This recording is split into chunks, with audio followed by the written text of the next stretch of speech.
Serikali ya Tanzania yawataka wananchi wasiokuwa na dharura kusalia majumbani Disemba 9 kufuatia wito wa maandamano, huku Umoja wa Mataifa ukitaka vyombo vya usalama kujizuia kutumia nguvu. Serikali ya Tanzania imewataka wananchi wasiokuwa na dharura kusalia majumbani Disemba 9, siku ambayo huadhimishwa kila mwaka kama siku ya uhuru wa Tanzania. Kauli hiyo imetolewa leo na Waziri Mkuu Mwigulu Nchemba kufuatia kuibuka kwa taarifa za wito wa maandamano unaosambaa kupitia mitandao ya kijamii, hatua iliyoifanya serikali kuongeza tahadhari kuelekea siku hiyo muhimu ya kitaifa. Rais wa Jamhuri ya Muungano wa Tanzania, Mheshimiwa Dr. Samia Suluhu Hassan, anapenda kuwatakia wananchi wote heri ya sikukuu ya uhuru wa Tanzania bara inayoadhimishwa kila mwaka tarehe 9 Disemba. Aidha, serikali inawashauri wananchi wote ambao tarehe 9 Disemba 2025 hawatakuwa na dharura kuitumia siku hiyo kwa mapumziko, hivyo kusherehekea siku hiyo wakiwa nyumbani, isipokuwa kwa wale ambao majukumu yao ya kazi yanawataka kuwepo katika vituo vyao vya kazi kama ambavyo wataelekezwa na viongozi wao. Asanteni na watakia sikukuu njema. Matamshi haya yanakuja wakati ambapo tayari serikali imesitisha shughuli za sherehe za kitaifa za mwaka huu. Awali ilitangazwa kuwa fedha zilizopangwa kwa ajili ya maadhimisho ya uhuru zingeelekezwa katika ukarabati wa miundombinu iliyoathiriwa vibaya na maandamano ya siku 3 yaliyotokea kuanzia Oktoba 29, siku ya uchaguzi mkuu. Maandamano hayo yaliyosababisha uharibifu mkubwa Dar es Salaam na mikoa mingine. Kwa mujibu wa takwimu za awali za serikali, mamia ya ofisi za umma na binafsi ziliharibiwa, vyombo vya usafiri vikiwemo mabasi, magari na pikipiki kuchomwa moto, pamoja na vituo vya polisi na vituo vya mafuta kushambuliwa. Polisi wamepiga marufuku maandamano ya Disemba 9 na serikali imesisitiza kuwa inaendelea kudhibiti hali ya usalama. Waziri wa mambo ya ndani George Simbachawene amesema maandamano hayo ni haramu kwa kuwa hayana kibali, hayajulikani waandaaji wake, hayana ujumbe maalum wala ukomo unaowezesha polisi kupanga ulinzi.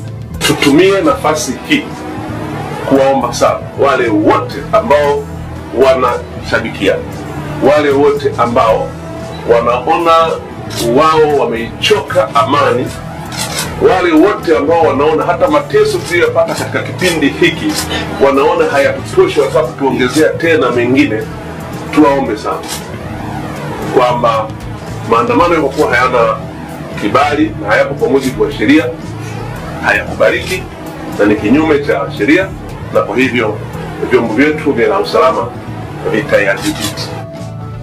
Wakati huo msongamano mkubwa wa wananchi umeshuhudiwa katika masoko na maduka makubwa nchini Tanzania, huku wakazi wakinunua chakula, maji na bidhaa nyingine muhimu kwa wingi. Ripoti kutoka vyombo vya habari vya ndani zimeripoti foleni ndefu katika maduka jijini Dar es Salaam, ambako watu wameonekana wakijaza toroli zao na bidhaa muhimu za nyumbani. BBC imezungumza na baadhi ya wakazi wa Dar es Salaam na Mbeya, ambapo maandamano na vurugu zilileta athari kubwa, na serikali kusema inaendelea kutathmini kupitia tume ya uchunguzi iliyoundwa na Rais Samia Suluhu Hassan. Hii hali ni shwari. Nipo katika eneo la Arusha Kilombero sokoni.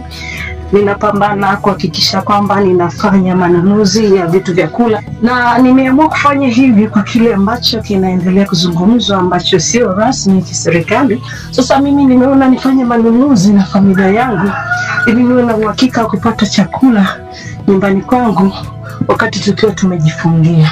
Mimi niko Dar es Salaam Ilala. Binafsi nilibidi nifanye manunuzi siku ya Jumamosi, ambapo nilienda sokoni na nilikuta kuna watu wengi sana. Nikamalizana na hilo mapema kwa sababu yasijitokee tena makosa kama yaliyotokea hapo mwanzo. Maana unakuta ndani mtu una kitu, unategemea huduma nje, unategemea kitu madukani na sokoni, lakini hakukuwa na huduma, vitu vipatikani, ni shida tupo nje ya kufikiki. Sasa naona kila mtu amekuwa alerted mapema kwamba achangamkie tu kuchukua vitu, achangamkie kupata huduma mapema na kuhifadhi ili viweze kumsiri siku hizi za tunazotazamia hapa. Mimi niko Mbeya hapa.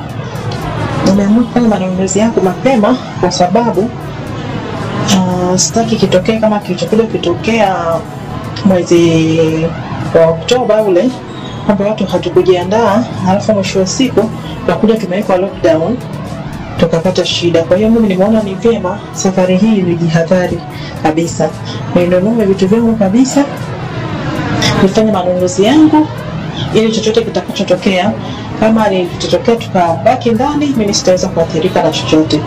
Bei za masokoni kwa kweli mimi nimekuta tu ziko kawaida.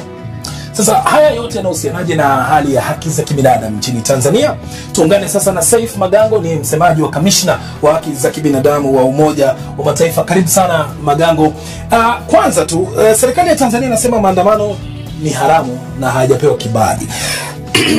Hii mnachukuliaje? Asante sana kunialika. Maandamano haiwezi kuwa kinyume na sheria. Katika haki za kibinadamu, katika sheria na kanuni za haki za binadamu, serikali lazima iambiwe tu kwamba maandamano yatatokea siku fulani, na ni kujulishwa tu, sio kuomba ruhusa. Wajulishwe, na wanapopata hiyo taarifa wawape waandamanaji ulinzi na katika barabara, ili waweze kuandamana kwa amani kama ilivyo haki yao. Naam, tuzungumzie kidogo maandamano yatakayofanyika iwapo yatatokea. Serikali inapaswa kufanya nini ili kuhakikisha kwamba haki za kibinadamu bado zinadumishwa? La kwanza ni kuhakikisha kwamba hakuna mtu hata mmoja ambaye anauawa katika hayo maandamano.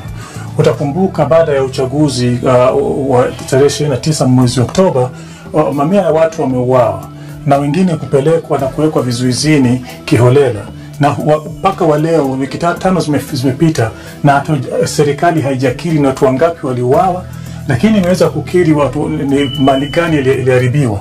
Na kwa hiyo kwanza serikali hakikisha kwamba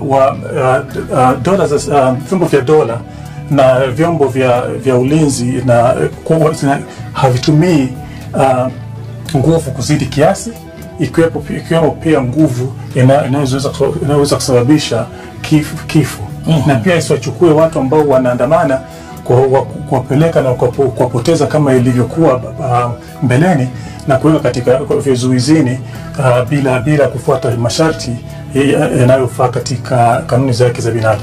Turudi nyuma kidogo, Saif Magango. Matukio ya Oktoba 29, kama wiki 5 hivi zimepita tangu wakati huo. Je, nyinyi kama afisi ya haki za kibinadamu ya Umoja wa Mataifa umepata ripoti kamili ya kile kilichotokea kutoka kwa serikali ya Tanzania kuhusiana na mauaji, watu kuumia, watu kutoweka tangu Oktoba 29?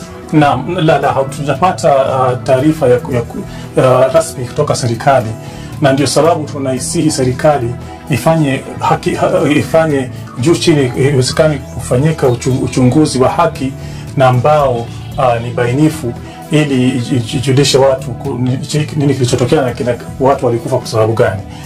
Tunajua kwamba serikali imeunda kamati ya kuangazia suala hili, na tunachowasihi ni kwamba hii serikali isiingiliwe kisiasa, hii kamati isiingiliwe kisiasa, ili iweze kufanya kazi kama ipasavyo katika hali ya uhuru, na pia iweze kufanya kazi yake kama inavyofaa, bila kuingiliwa kisiasa na vyombo vya dola.